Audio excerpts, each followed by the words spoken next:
Eh bien bonjour à tous, on se retrouve aujourd'hui pour une première partie vidéo concernant le rechargement. Comme je vous en avais parlé, je me suis mis au rechargement depuis très peu de temps. Et donc je souhaitais faire partager justement mon expérience et pour se rendre compte que c'est relativement simple, que c'est plaisant à faire, que ça prend pas beaucoup de temps, que c'est très économique. Enfin, il y a énormément d'avantages, il y a certainement des inconvénients. Pour l'instant, bon, dans les inconvénients évidents, c'est le risque, puisqu'on en parlera hein, au niveau des dosages, etc. Donc, mais si on est consciencieux, précis, qu'on ne se presse pas, qu'on fait très attention, qu'on fait des contrôles, et je pense que les risques sont quasiment nuls. Hein. Donc voilà, donc cette première partie. Donc le format, là, je viendrai après en surplomb sur mon plan de travail, mais aujourd'hui, là, pour l'instant, je tiens l'appareil avec ma main. C'est uniquement pour vous présenter un petit peu le matériel. Donc la presse qui est ici même, vous voyez, avec donc son bélier, la petite presse, lit, avec le distributeur d'amorce automatique, la doseuse de poudre qui est vendue avec. Donc moi je l'ai fixée sur une petite planche voilà, en bois, ce qui permet quand j'en ai besoin, je la pose sur le plan, quand j'en ai pas besoin, je la retire, hein. Ça prend pas de place. Et donc là, c'était pour vous présenter voilà, le matériel qui est un petit peu encombrant, que je vais avoir du mal à filmer de haut. Donc la presse, on y revient. Donc il s'agit d'une Lee Bridge Lock Challenge. Hein, je vais vous décrire exactement ce que j'ai acheté. Et la doseuse qui est vendue avec le kit. D'accord. Et après, on va voir tous les accessoires qui sont vendus également avec. Hein, donc là, je vais basculer sur une vue un petit peu plus comme d'habitude. On va essayer de se mettre sur le dessus, on va dézoomer un peu, voilà. Donc la doseuse, vous l'avez vu, je vais la retirer, ça va faire un petit peu plus de place sur le plan de travail.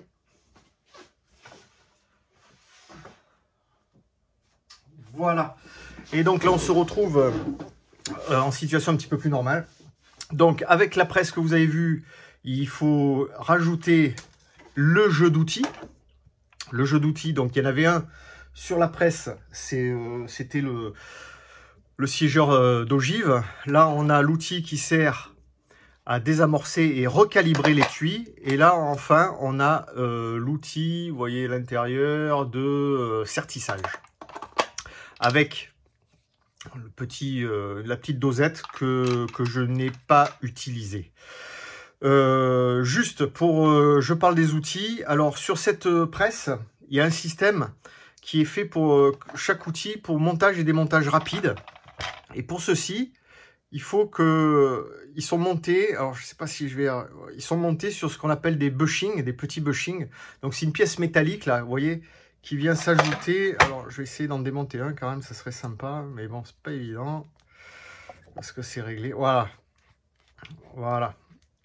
Donc les outils d'origine, ils sont comme ceci, vous voyez.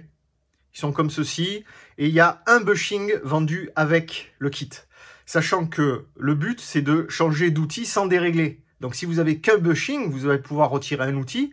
Mais quand vous allez mettre le deuxième, forcément, vous êtes obligé de régler, dérégler. Donc en fait, il est nécessaire, mais on le verra plus tard, d'acheter 2 bushings supplémentaires que vous allez ajouter donc à vos outils et qui vous permettront de changer d'outil sans les dérégler. Alors à savoir que c'est une politique de Lee. Lee font des kits, mais il y a toujours des petites pièces qui manquent. Hein, des petites pièces, on verra. Hein, comme là les bushings, c'est quelque chose de, on va dire, d'indispensable. On peut faire sans.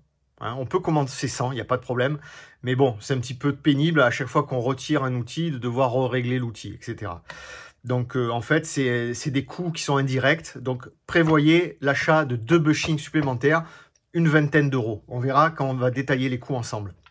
Donc le jeu d'outils qui est au calibre, hein, forcément. Donc là aujourd'hui, on va parler du rechargement du 223 Remington. C'est le seul calibre que je recharge actuellement, puisque pour tout ce qui est arme de poing, je préfère pour l'instant acheter du manuf. C'est pas dit que j'y vienne par la suite, sachant que, qu'on soit clair, ce type de presse mono-outil est surtout adapté pour les armes de poing, les armes longues, excusez-moi. Pour les armes de poing, ce serait plutôt une turette presse où on a un petit peu plus de rapidité, vous voyez. Donc moi pour l'instant je recharge que de l'arme longue, du 223 en l'occurrence, et donc je suis sur une Breechlock Challenger mono outil et ça va très très bien. Avec le jeu d'outils donc au calibre, vous avez juste à titre indicatif que la taille maximum d'un étui doit être de 44,70 mm et que la taille maxi de la balle, une fois terminée comme ceci, elle ne doit pas dépasser les 57,40. Hein. Donc ça, c'est la norme CIP, mais on verra que c'est les maximums, mais pas forcément les mini. Voilà, donc grâce à cette petite brochure qui explique, vous voyez, sommairement un petit peu le déroulement du rechargement et le réglage des outils, mais c'est relativement simple, sachant que je ne vais pas rentrer dans les détails aujourd'hui du réglage, etc. Si vous avez des questions, je pourrais y répondre, mais il y a suffisamment de vidéos là-dessus, c'est pas nécessaire d'en rajouter. Donc, la petite boîte avec les outils. Donc, je récapépète, on avait la presse complète avec le jeu d'outils qu'il faut rajouter. Avec le jeu d'outils, vous allez avoir forcément, vous en doutez, ce qu'on appelle le shell holder. C'est ce qu'il y a sur la presse. C'est ce qui permet justement, en rapport du calibre, de pouvoir venir clamper en fait votre cartouche. D'accord? Donc ça, c'est indispensable. C'est vendu avec, hein, vous voyez, il y a la petite place qui est là. Le shell holder est vendu avec les outils. Donc si vous achetez le pack d'outils, il n'y a aucun problème. Donc j'ai acheté la presse, le jeu d'outils qui va avec, sachant que c'est vendu à part, forcément, puisque la presse, elle peut faire plein de calibres, et donc vous achetez le calibre qui vous convient. Vendu avec, comme vous l'avez vu en début de vidéo, le distributeur d'amorce automatique. Alors, ça peut paraître relativement bidon, tout est en plastoc, on dirait au début un gadget Kinder, mais vous verrez que Lee fait beaucoup de petits accessoires qui semblent très très fragiles, hein, mais qui sont relativement performants. Et honnêtement, sur ces matériels-là, il n'y a pas de force, on ne tape pas au marteau, on fait rien du tout. Donc je ne suis même pas sûr qu'il y ait une plus-value à avoir les mêmes outils en aluminium, en acier, quoi que ce soit. Ils font hyper bien le job. Hein, donc c'est vrai qu'au début, ça semble un petit peu brimballant, comme la doseuse. Hein, on y reviendra, la doseuse, quand vous la montez, on dirait pareil, un gadget Kinder. Mais elle est super fiable, elle fonctionne très bien, et une fois qu'elle est réglée sur le volume que vous avez désiré, je peux vous dire que vous pouvez faire des doses et des doses et des doses, vous les vérifiez, et c'est parfait, le dosage est parfait. Alors ça, évidemment, ça va dépendre également des poudres qu'on va utiliser. Il faut savoir que parmi les poudres, il y a différents aspects. Ça va de la poudre sphérique, la poudre en bâtonnet, de la poudre en paillettes, etc. Moi, j'utilise actuellement les deux types de poudres que j'utilise avec cette doseuse sont des poudres sphériques. Et donc, les sphériques, c'est ce qui se dose le mieux dans les doseuses volumétriques. Voilà. Donc, la presse, le distributeur d'amorce, le jeu d'outils. Qu'est-ce qu'on avait avec? La petite balance à fléau qu'on a ici. Alors, elle peut sembler rigolote, cette balance, hein, mais je peux vous certifier qu'elle est d'une précision incroyable qui va jusqu'au 10e de grain. Donc, c'est pour vous dire la précision. Hein. Donc, il suffit avec une petite bille, on va choisir le nombre, quelle est on va dire la fourchette de mesure. Là, par exemple, si je me mets à 0, je vais pouvoir aller avoir de 0 jusqu'à 10. Si je vais de 10, je vais aller de 10 jusqu'à 19, etc., etc. Donc, vous mettez par exemple 0. Ensuite, vous mettez sur celui-ci 6. Ça va être 6 grains. Et après, vous pouvez aller au 10e, c'est-à-dire 6,1, 6,2 jusqu'à 6,9, etc. Une précision, mais franchement, assez bluffante pour un matériel qui est somme toute très, très, très, très simpliste. Mais c'est une balance à fléau. Alors, l'avantage, c'est qu'elle est fournie avec. Vous ne prenez pas la tête. Vous pouvez faire vos cartouches dès que vous déballez le carton. Il n'y a pas de problème.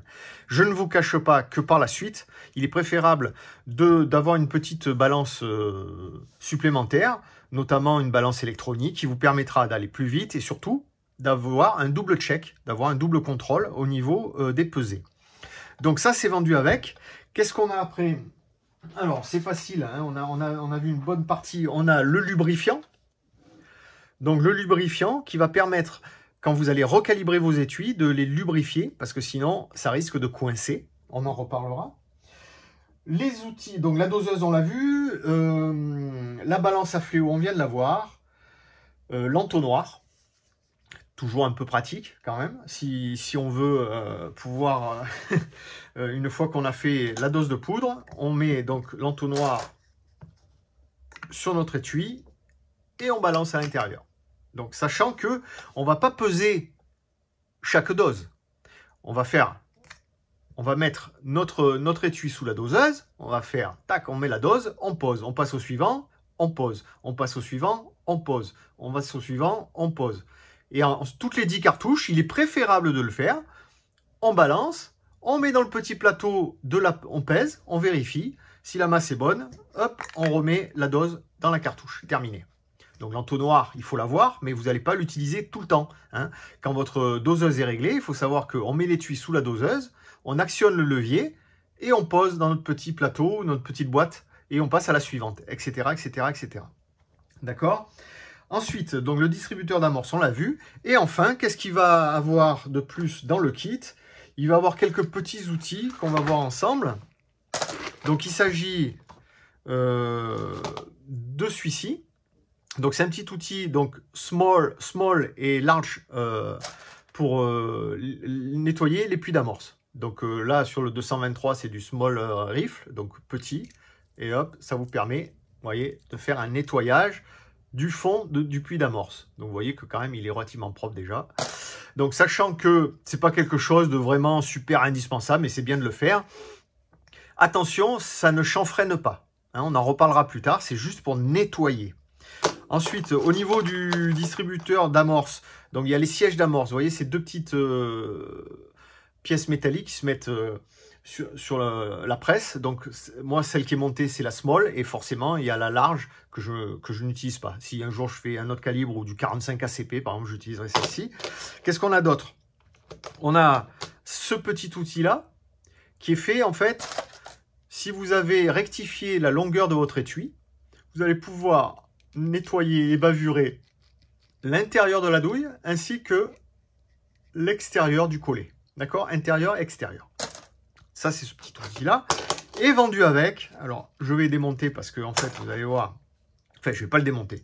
D'origine, il y a cette pièce noire et celle-ci. Donc, vous vous dites, tiens, super, je vais pouvoir rectifier la longueur de mes étuis. Mais en fait, non.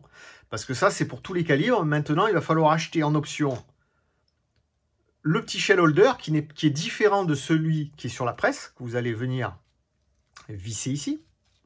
Donc ça va prendre, en fait, vous voyez, votre cartouche. Voilà.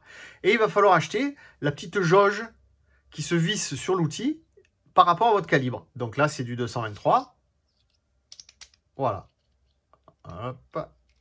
Et en fait, vous allez pouvoir, comme ça, alors ça, vous pouvez le mettre sur une visseuse. Hein, et en fait, vous allez pouvoir venir trimer, en fait, raccourcir vos étuis quand ça sera nécessaire. Hein, on en reparlera également. Donc là, je crois qu'on a fait le tour finalement de tous les outils. On a tout. Maintenant, qu'est-ce que j'ai ajouté lors de mes premières cartouches? Ben, rien du tout en fait. Rien du tout parce qu'on a tout. À savoir que ce que j'ai rajouté rapidement, alors oui, il y a ça aussi. J'ai oublié. Alors, puisqu'on parlait du trimmer, mais ça, vous voyez que c'est encore dans le plastique, je ne l'utilise pas. Donc, c'est un système qui vient par-dessus. Donc, vous montez sur votre presse, vous montez le bélier jusqu'en haut et vous tournez et ça va vous réduire votre étui. C'est vendu avec, mais une fois de plus, il faut acheter un outil intermédiaire qui coûte encore une vingtaine d'euros. Vous voyez, parce que ça, c'est fait pour tous les calibres. Et donc, il faut encore un outil supplémentaire. Alors, pour l'instant, je vais en parler, puisqu'au moins après, on va clôturer le sujet. Concernant le retaillage des étuis. Alors, le retaillage des étuis, on m'avait dit, oui, il faut penser à bien s'équiper, parce qu'il va falloir retailler fréquemment les étuis. Et du coup, l'appareil, ça coûte un peu cher, etc., etc. Ils font des appareils soit manuels avec une manivelle, là, soit électriques, etc. Donc là, vous voyez, vous avez par exemple, là, une petite boîte avec des douilles désamorcées recalibrées. C'est des douilles qui ont tiré déjà 4 fois. 4 fois. Et elles n'ont pas bougé d'un chouïa. Si vous les mesurez, elles sont toujours là. Par exemple, j'en prends une au pif. Je la mesure. Elle est à 44,6. Elle n'a pas bougé. C'est incroyable. Hein, donc, honnêtement, je suis équipé pour réduire avec mes petits outils manuels que je vous ai fait voir. Le jour où j'aurai besoin, on verra si ça suffit ou si c'est vraiment la folie totale. Et je passerai alors avec un outil plus performant, mais malheureusement plus cher. Pour l'instant, vous n'en avez pas besoin du tout.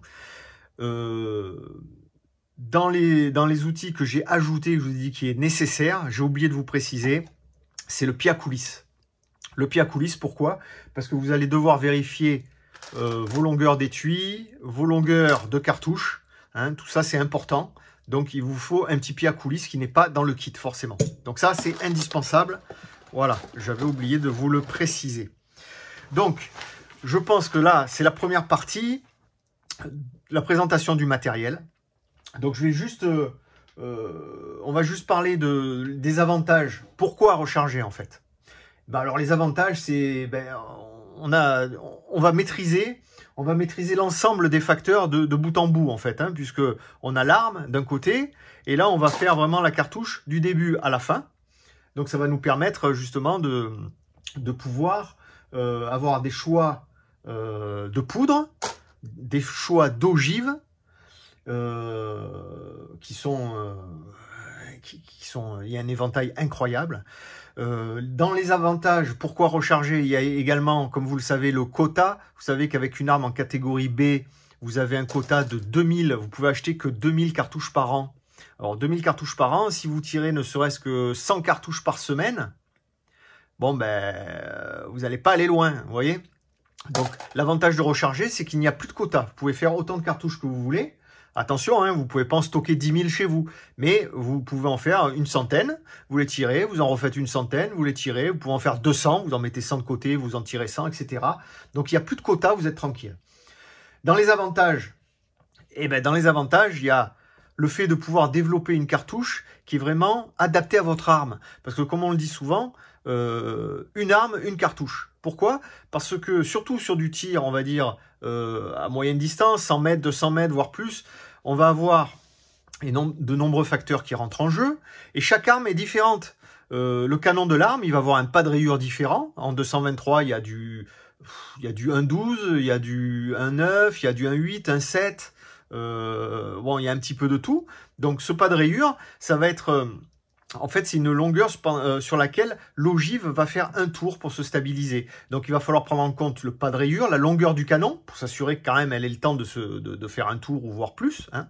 Donc, tous ces facteurs font qu'il va avoir une cartouche qui va être plus ou moins adaptée à votre canon, et notamment avec le poids de l'ogive. Hein, vous allez pouvoir avoir du 40 grains, du 45, du 50, du 55, du 60, du 62, du 65, du 69, du 70, du 77, enfin bref, toute une panoplie d'ogives, de poids d'ogive, de poudre, d'amorce également. Alors, pour l'instant, à mon niveau, je ne suis pas convaincu que d'une amorce à l'autre, il y ait une différence énorme, mais il faut savoir que ça existe. Hein.